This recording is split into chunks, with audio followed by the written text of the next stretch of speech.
বাংলার মাটিতেই শেখ হাসিনা সহ আওয়ামী লীগ এবং যে সকল পুলিশরা গুলি চালায় আমাদের ভাইদের মারছে, বোনদের মারছে, আমরা তার বিচার নিশ্চিত করব। বিচার, সংস্কার, তারপরে নির্বাচন। বছর পার হয়ে আরেকটা জুলাই মাসে আমরা এখন আছি এবং খুব সামনের দিন এই 16 তারিখ থেকেই শহীদের যাত্রা শুরু হয়। এরপরে 16 তারিখ, 18 তারিখ, 4 আগস্ট, 5 আগস্ট আপনাদের অনেকের সন্তান, ভাই বোন এই দুনিয়া ছেড়ে চলে গেছিল গত বছর। তাদের মৃত্যুর 1 বছর হবে।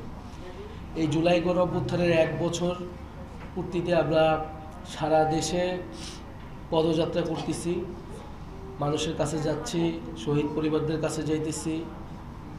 আমাদের জুলাইয়ে যেই কারণে শহীদেরা মারা গিয়েছিলেন, তাদের যেই স্বপ্নটা ছিল দেশকে নিয়ে, সেই স্বপ্নটার কথা মানুষকে বলতেছি এবং মানুষের যে প্রত্যাশা ছিল একটা গণঅভ্যুত্থানের পর, যে তারা দেশকে কিভাবে দেখতে চায়, গড়তে চায়, আমরা সেই কথাগুলো শুনতেছি। আমরা এখানে কোনো দল বা পার্টি হিসেবে আসলে আসি নাই, আমরা একটা রাজনৈতিক দল। আপনাদের সাথে আমাদের সম্পর্ক, শহীদ পরিবারদের সম্পর্ক কোনো রাজনৈতিক দল হিসেবে না। আমরা এই আন্দোলনের সামনের সারিতে ছিলাম, নেতৃত্ব দিছিলাম।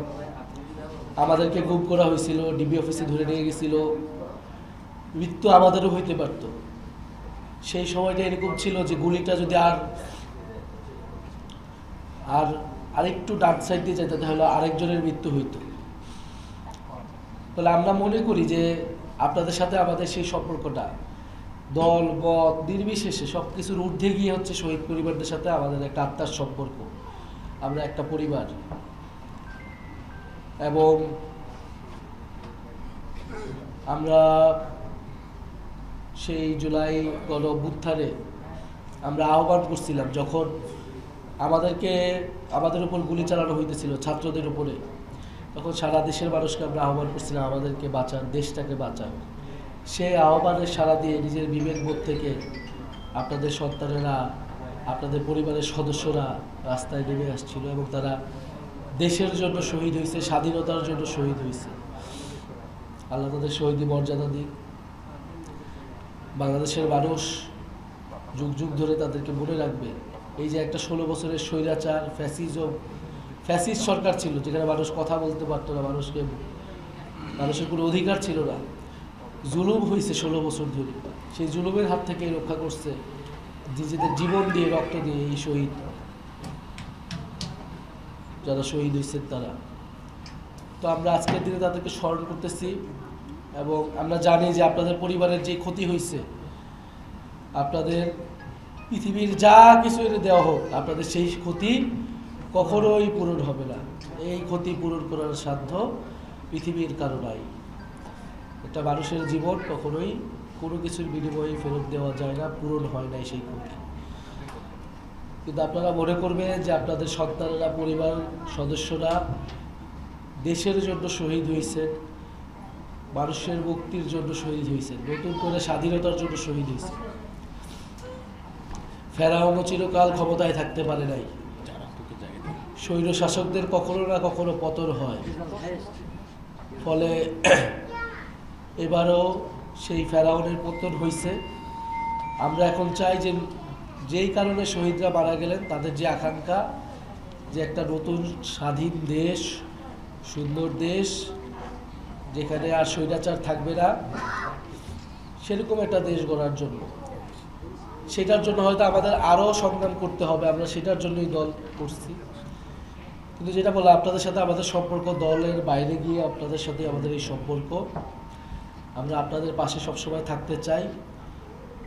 গত 1 বছর আসলে দেশে অনেক কিছু হয়েছে। এই 5ই আগস্টের পর থেকে সরকার গঠন, আমিও সরকারে ছিলাম, একটা আবার বের হয়ে যাওয়া, দেশে এত কিছু হয়েছে। আমরা হয়তো আমাদের দায়িত্বটা আপনাদের প্রতি সেটা পালন করতে পারি নাই। আপনাদের সাথে হয়তো আমাদের আরও আগেই যোগাযোগ, সরাসরি দেখা সাক্ষাৎ হওয়া উচিত ছিল। আমরা সেটা পারি নাই। এই জন্য আমি আজকে আপনাদের কাছে ক্ষমা প্রার্থনা করতেছি। কিন্তু আমি কথা দিয়ে যাচ্ছি, আপনাদের সাথে আমাদের এই সম্পর্কটা আজীবনের, সারা জীবনের সম্পর্ক। আমাদের এখানে যারা আছে দায়িত্বে, সাকিব মাহাদি ভাই আছেন, আমাদের বৈশ্যবিরোধীর সেক্রেটারি সাকিব খান, সে আছে আপনাদের খোঁজখবর নেয়। এখানে যারাই দায়িত্বপ্রাপ্ত থাকবে আপনাদের সাথে সবসময় যোগাযোগ রাখবে। আপনাদের কোনো সমস্যা বা আমাদের কাছে যদি পৌঁছাইতে চান আপনারা তাদের সাথে যোগাযোগ করবেন।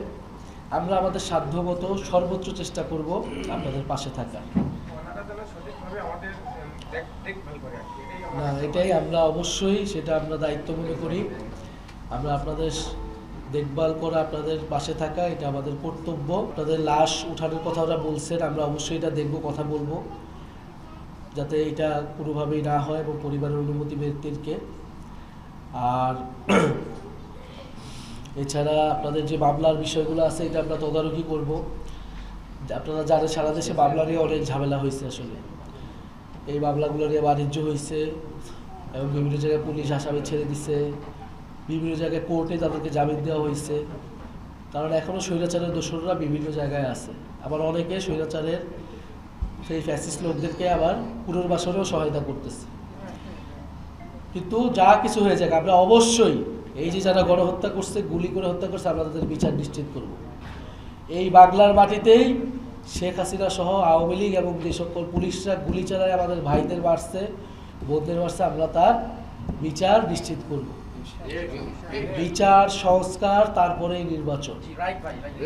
এবং বিচার বলতেছে তারা হয়তো দেরি হবে, অনেক সময় লাগে, কিন্তু বিচার শুরু করতে হবে, বিচার দৃশ্যমান করতে হবে এবং বিচারের রোডম্যাপ দিতে হবে। এবং যেই সরকারে আসুক না কেন এই বিচারে কেউ হাত দিতে পারবে না।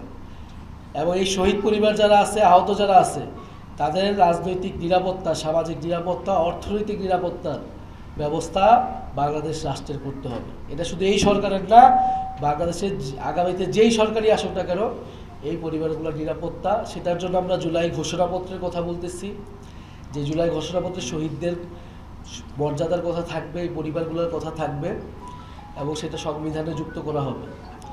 এবং জুলাই সনদের কথা বলতেছি যে এখানে সংস্কার, বাংলাদেশে কী কী সংস্কার দরকার সেই সংস্কারের কথা থাকবে। আমরা এই দুইটা দাবিতে এখন সারা দেশে পদযাত্রা করতেছি। আপনারা আমাদের জন্য দোয়া করবেন আমরা যাতে সফল হইতে পারি এবং বাংলাদেশের মানুষ যাতে একটা বৈষম্যহীন, যেটার জন্য আমাদের লড়াই, বৈষম্যহীন গণতান্ত্রিক বাংলাদেশ পায়। শহীদদের স্বপ্ন যাতে পূরণ হয়, তাদের রক্তত্যাগ, আত্মত্যাগ যাতে বিফলে না যায়। আমরা মুক্তিযুদ্ধের পরেও তাদের অনেক স্বপ্ন ছিল, অনেক রক্তত্যাগ ছিল, কিন্তু আমরা দেশটাকে গড়তে পারিনি।